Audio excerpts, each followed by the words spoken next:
ಹಣಕಾಸು ವಂಚನೆ ಪ್ರಕರಣಕ್ಕೆ ಸಂಬಂಧಿಸಿದಂತೆ ಮುಂಬೈ ಉದ್ಯಮಿ ಕಳತ್ತೂರು ವಿಶ್ವನಾಥ ಶೆಟ್ಟಿ ಎಂಬುವರನ್ನ ಮಂಗಳೂರು ಸೈಬರ್ ಕ್ರೈಂ ಪೊಲೀಸರು ವಶಕ್ಕೆ ತೆಗೆದುಕೊಂಡು ತನಿಖೆ ಆರಂಭಿಸಿದ್ದಾರೆ.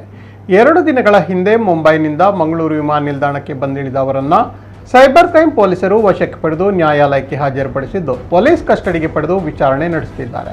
ಮಂಗಳೂರಿನ ಹೆಸರಾಂತ ಕಟ್ಟಡ ನಿರ್ಮಾಣ ಸಂಸ್ಥೆಗೆ 300 ಕೋಟಿ ರೂಪಾಯಿ ಸಾಲ ತೆಗೆಸಿಕೊಡುವುದಾಗಿ ನಂಬಿಸಿ ವಿಶ್ವನಾಥ್ ಶೆಟ್ಟಿ ಮತ್ತು ಮುಂಬೈನ ಕದಂ ಎಂಬುವರು ಸೇರಿ ರೋಹನ್ ಮತ್ತು ಹರೀಶ್ ಎಂಬುವರಿಂದ 1.15 ಕೋಟಿ ರೂಪಾಯಿಗಳನ್ನು ಅಡ್ವಾನ್ಸ್ ಪಡೆದಿದ್ದರು. ನಂತರ ಹಣಕಾಸು ನೆರವು ಒದಗಿಸದೆ ವಂಚನೆ ನಡೆಸಿದರೆಂದು ಆರೋಪದಲ್ಲಿ ಪೊಲೀಸರಿಗೆ ದೂರು ನೀಡಲಾಗಿತ್ತು. ಈ ವಂಚನೆ ಪ್ರಕರಣದಲ್ಲಿ ಆರೋಪಿ ವಿಶ್ವನಾಥ್ ಶೆಟ್ಟಿ ಸಹಚರ ಮುಂಬೈ ನಿವಾಸಿ ಕದಂ ಎಂಬಾತನ ಬಂಧನಕ್ಕೆ ಪೊಲೀಸರು ಪ್ರಯತ್ನ ಮುಂದುವರಿಸಿದ್ದಾರೆ. ಮಂಗಳೂರು ನಗರ ಪೊಲೀಸರ ಒಂದು ತಂಡ ಈಗಾಗಲೇ ಮುಂಬೈಗೆ ತೆರಳಿದೆ.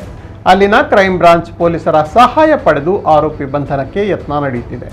2 ದಿನಗಳ ಒಳಗಾಗಿ ಆರೋಪಿ ಕದಂ ಬಂಧನಕ್ಕೊಳಗಾಗುವ ಸಾಧ್ಯತೆ ಇದೆ ಎನ್ನಲಾಗಿದ್ದು, ಈ ನಡುವೆ ಬೆಳ್ಳಿ ಖರೀದಿ ಪ್ರಕರಣಕ್ಕೆ ಸಂಬಂಧಿಸಿದಂತೆ ಉಡುಪಿ ನಿವಾಸಿ ಅಲ್ತಾಫ್ ಎಂಬವರಿಗೆ ಆರೋಪಿ ಕಳತ್ತೂರು ವಿಶ್ವನಾಥ್ ಶೆಟ್ಟಿ 15 ಲಕ್ಷ ರೂಪಾಯಿಗಳನ್ನು ವಂಚಿಸಿದ ಬಗ್ಗೆ ಉಡುಪಿ ನಗರ ಪೊಲೀಸ್ ಠಾಣೆಯಲ್ಲಿ ಕೇಸು ದಾಖಲಾಗಿದೆ. ಆರೋಪಿ ವಿರುದ್ಧ ಇನ್ನೂ ಕೆಲ ಪ್ರಕರಣಗಳು ದಾಖಲಾಗುವ ಸಾಧ್ಯತೆಗಳಿವೆ ಎಂದು ಪೊಲೀಸರು ತಿಳಿಸಿದ್ದಾರೆ.